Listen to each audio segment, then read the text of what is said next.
Pembacaan Alkitab 1 tahun, hari ke-37, Imamat, pasal 22-25.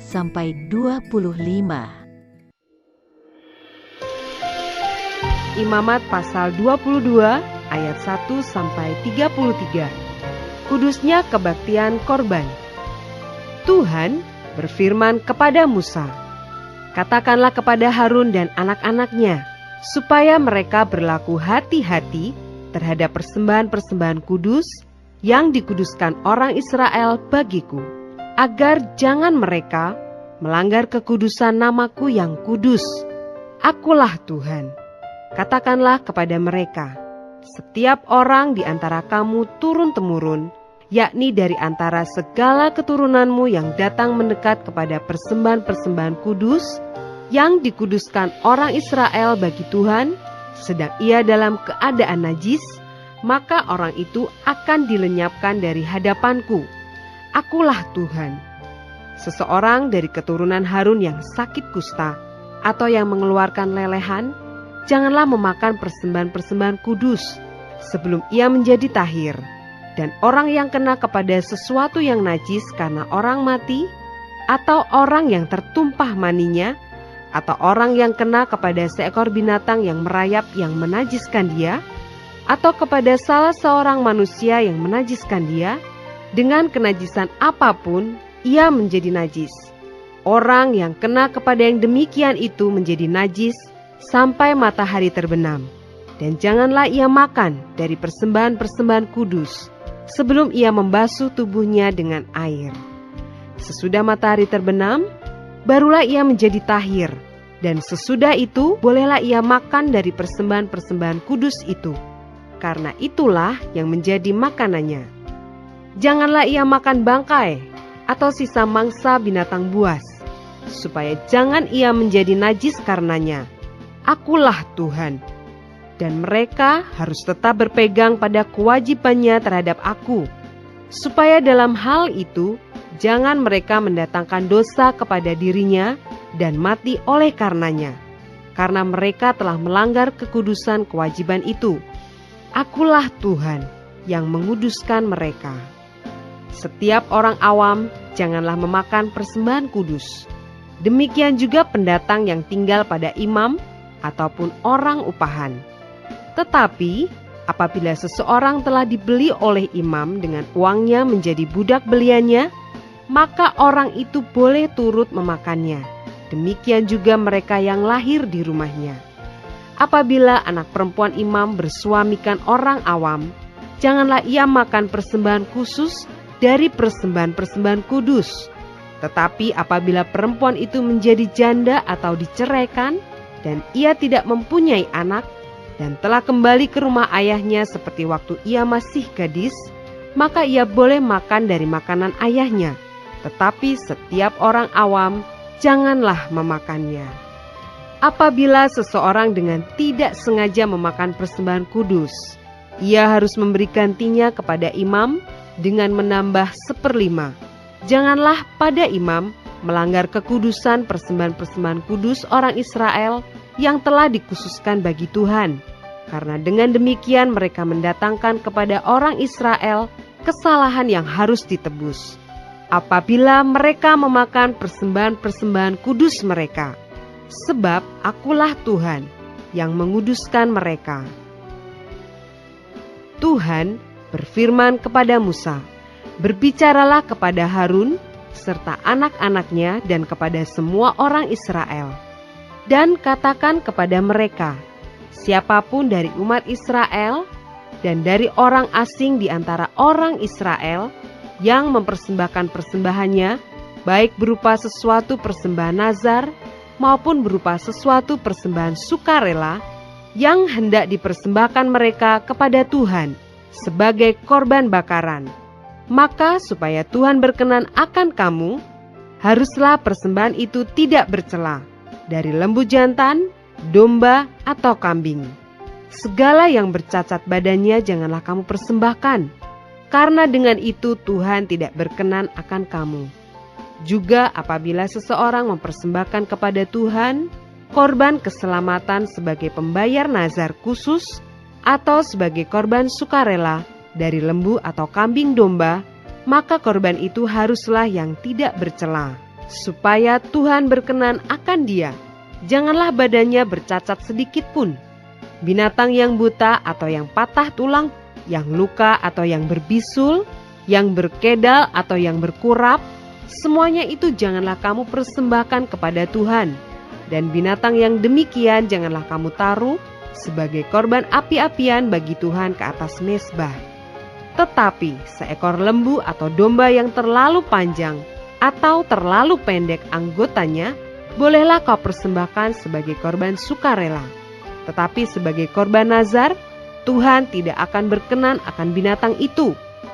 Tapi binatang yang buah pelirnya terjepit, ditumbuk, direnggut atau dikerat, janganlah kamu persembahkan kepada Tuhan. Janganlah kamu berbuat demikian di negerimu. Juga dari tangan orang asing, janganlah kamu persembahkan sesuatu dari semuanya itu sebagai santapan Allahmu, karena semuanya itu telah rusak dan bercacat badannya. Tuhan tidak akan berkenan akan kamu karena persembahan-persembahan itu. Tuhan berfirman kepada Musa, apabila seekor anak lembu atau anak domba atau anak kambing dilahirkan, maka haruslah itu tinggal 7 hari lamanya dengan induknya. Tetapi sejak hari ke-8 dan seterusnya, Tuhan berkenan akan binatang itu kalau dipersembahkan berupa korban api-apian baginya. Seekor lembu atau kambing atau domba, janganlah kamu sembelih bersama dengan anaknya pada 1 hari juga. Dan apabila kamu menyembelih korban syukur bagi Tuhan, kamu harus menyembelihnya sedemikian, hingga Tuhan berkenan akan kamu. Pada hari itu juga korban itu harus dimakan. Janganlah kamu tinggalkan apa-apa daripadanya sampai pagi. Akulah Tuhan. Dengan demikian kamu harus berpegang pada perintahku dan melakukannya. Akulah Tuhan. Janganlah melanggar kekudusan namaku yang kudus, supaya aku dikuduskan di tengah-tengah orang Israel. Sebab akulah Tuhan yang menguduskan kamu, yang membawa kamu keluar dari tanah Mesir, supaya aku menjadi Allahmu. Akulah Tuhan.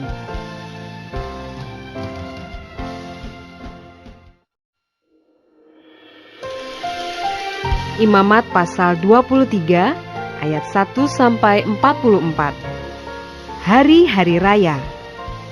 Tuhan berfirman kepada Musa, berbicaralah kepada orang Israel dan katakan kepada mereka, hari-hari raya yang ditetapkan Tuhan, yang harus kamu maklumkan sebagai waktu pertemuan kudus, waktu perayaan yang kutetapkan, adalah yang berikut.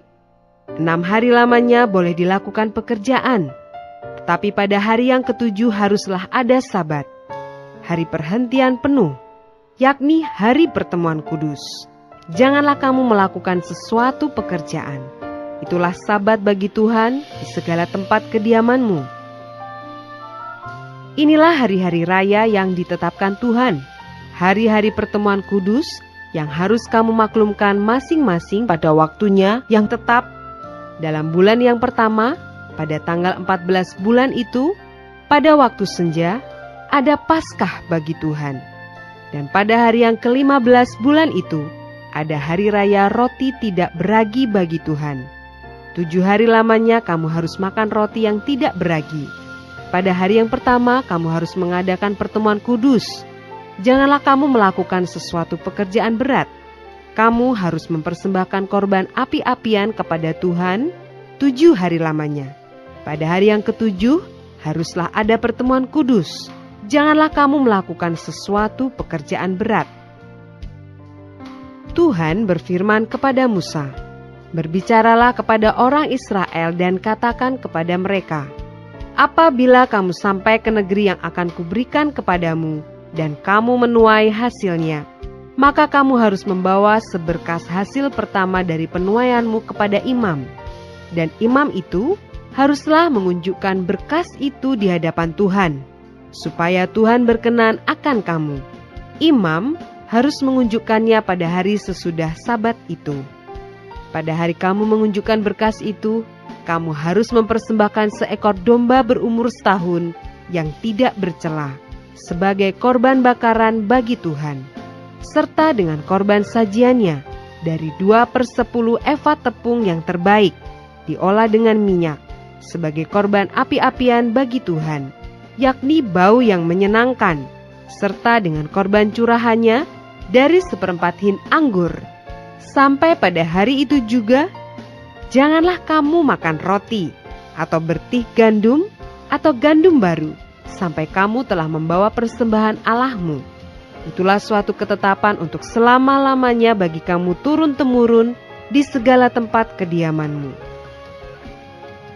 Kemudian kamu harus menghitung, mulai dari hari sesudah Sabat itu, yaitu waktu kamu membawa berkas persembahan unjukan, harus ada genap 7 minggu, sampai pada hari sesudah Sabat yang ke-7.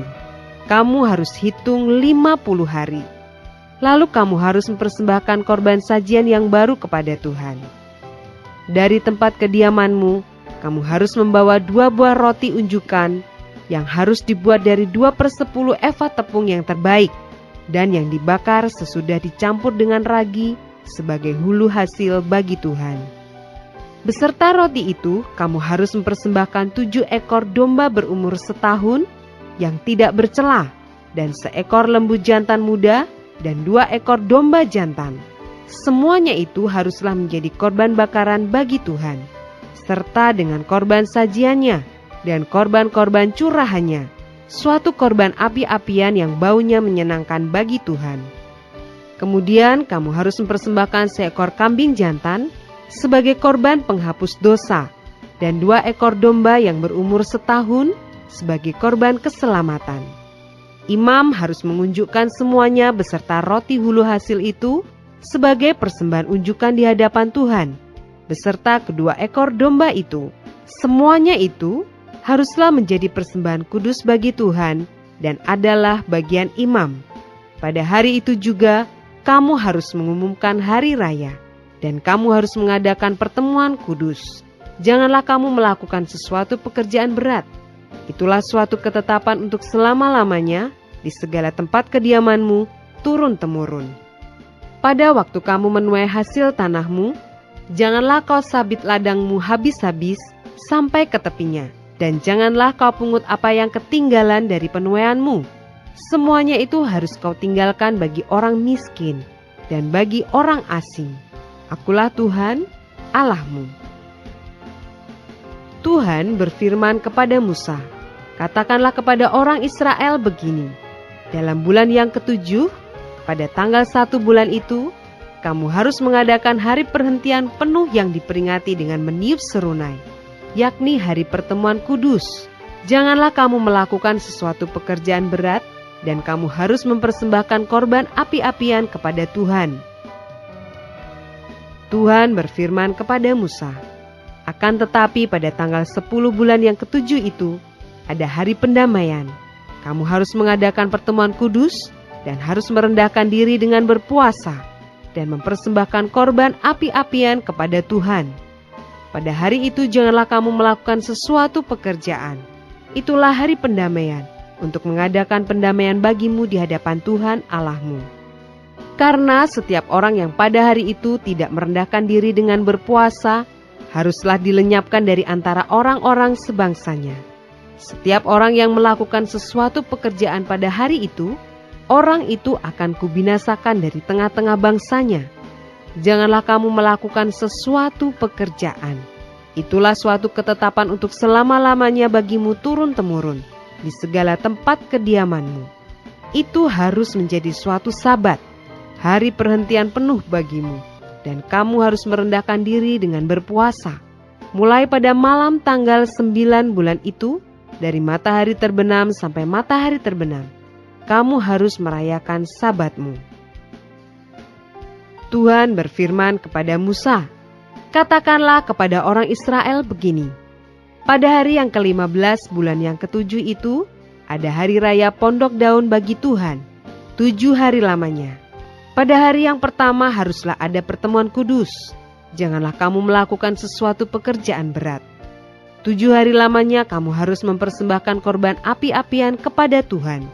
Dan pada hari yang ke-8, kamu harus mengadakan pertemuan kudus dan mempersembahkan korban api-apian kepada Tuhan. Itulah hari raya perkumpulan. Janganlah kamu melakukan sesuatu pekerjaan berat. Itulah hari-hari raya yang ditetapkan Tuhan, yang harus kamu maklumkan sebagai hari pertemuan kudus, untuk mempersembahkan korban api-apian kepada Tuhan, yaitu korban bakaran dan korban sajian, korban sembelihan dan korban-korban curahan, setiap hari sebanyak yang ditetapkan untuk hari itu, belum termasuk hari-hari Sabat Tuhan, dan belum termasuk persembahan-persembahanmu, atau segala korban nasarmu, atau segala korban sukarelamu, yang kamu hendak persembahkan kepada Tuhan. Akan tetapi pada hari yang ke-15 bulan yang ke-7 itu, pada waktu mengumpulkan hasil tanahmu, kamu harus mengadakan perayaan bagi Tuhan 7 hari lamanya. Pada hari yang pertama haruslah ada perhentian penuh, dan juga pada hari yang ke-8 harus ada perhentian penuh. Pada hari yang pertama kamu harus mengambil buah-buah dari pohon-pohon yang elok, pelepah-pelepah pohon-pohon kurma, ranting-ranting dari pohon-pohon yang rimbun, dan dari pohon-pohon gandarusa, dan kamu harus bersukaria di hadapan Tuhan Allahmu 7 hari lamanya. Kamu harus merayakannya sebagai perayaan bagi Tuhan 7 hari lamanya dalam setahun. Itulah suatu ketetapan untuk selama-lamanya bagimu turun-temurun. Dalam bulan yang ke-7 kamu harus merayakannya. Di dalam pondok-pondok daun kamu harus tinggal 7 hari lamanya. Setiap orang asli di Israel haruslah tinggal di dalam pondok-pondok daun, supaya diketahui oleh keturunanmu bahwa aku telah menyuruh orang Israel tinggal di dalam pondok-pondok selama aku menuntun mereka sesudah keluar dari tanah Mesir. Akulah Tuhan Allahmu. Demikianlah Musa menyampaikan kepada orang Israel firman tentang hari-hari raya yang ditetapkan Tuhan.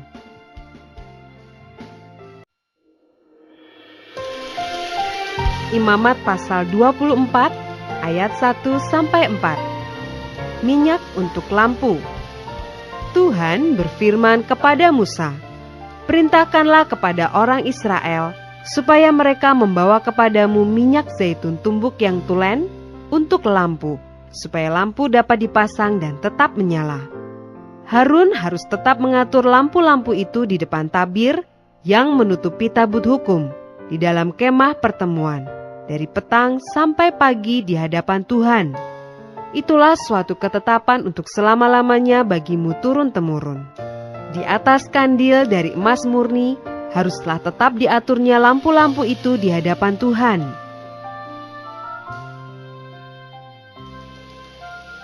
Ayat 5-9. Roti sajian. Engkau harus mengambil tepung yang terbaik dan membakar 12 roti bundar daripadanya. Setiap roti bundar harus dibuat dari 2/10 eva. Engkau harus mengaturnya menjadi 2 susun, 6 buah sesusun, di atas meja dari emas murni itu, di hadapan Tuhan. Engkau harus membubuk kemenyan tulen di atas tiap-tiap susun. Kemenyan itulah yang harus menjadi bagian ingat-ingatan roti itu, yakni suatu korban api-apian bagi Tuhan. Setiap hari Sabat ia harus tetap mengaturnya di hadapan Tuhan. Itulah dari pihak orang Israel, suatu kewajiban perjanjian untuk selama-lamanya. Roti itu teruntuk bagi Harun serta anak-anaknya, dan mereka harus memakannya di suatu tempat yang kudus. Itulah bagian maha kudus baginya dari segala korban api-apian Tuhan. Itulah suatu ketetapan untuk selama-lamanya.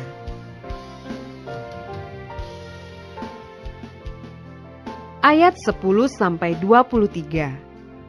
Penghujat nama Tuhan dihukum, lain-lain kejahatan. Pada suatu hari, datanglah seorang laki-laki, ibunya seorang Israel, sedang ayahnya seorang Mesir, di tengah-tengah perkemahan orang Israel. Dan orang itu berkelahi dengan seorang Israel di perkemahan. Anak perempuan Israel itu menghujat nama Tuhan dengan mengutuk. Lalu dibawalah ia kepada Musa. Nama ibunya ialah Selomit binti Dibri dari suku Dan. Ia dimasukkan dalam tahanan untuk menantikan keputusan sesuai dengan firman Tuhan. Lalu berfirmanlah Tuhan kepada Musa, "Bawalah orang yang mengutuk itu keluar perkemahan, dan semua orang yang mendengar haruslah meletakkan tangannya ke atas kepala orang itu. Sesudahnya haruslah seluruh jemaah itu melontari dia dengan batu. Engkau harus mengatakan kepada orang Israel begini, setiap orang yang mengutuki Allah harus menanggung kesalahannya sendiri. Siapa yang menghujat nama Tuhan, pastilah ia dihukum mati dan dilontari dengan batu oleh seluruh jemaah itu. Baik orang asing maupun orang Israel asli, bila ia menghujat nama Tuhan, haruslah dihukum mati. Juga apabila seseorang membunuh seorang manusia, pastilah ia dihukum mati. Tetapi siapa yang memukul mati seekor ternak, harus membayar gantinya seekor ganti seekor. Apabila seseorang membuat orang sesamanya bercacat, maka seperti yang telah dilakukannya, begitulah harus dilakukan kepadanya. Patah ganti patah, mata ganti mata, gigi ganti gigi. Seperti dibuatnya orang lain bercacat, begitulah harus dibuat kepadanya. Siapa yang memukul mati seekor ternak, ia harus membayar gantinya. Tetapi siapa yang membunuh seorang manusia, ia harus dihukum mati. Satu hukum berlaku bagi kamu, baik bagi orang asing maupun bagi orang Israel asli, sebab akulah Tuhan Allahmu." Demikianlah Musa menyampaikan firman itu kepada orang Israel. Lalu dibawalah orang yang mengutuk itu keluar perkemahan, dan dilontarilah dia dengan batu. Maka orang Israel melakukan seperti yang diperintahkan Tuhan kepada Musa.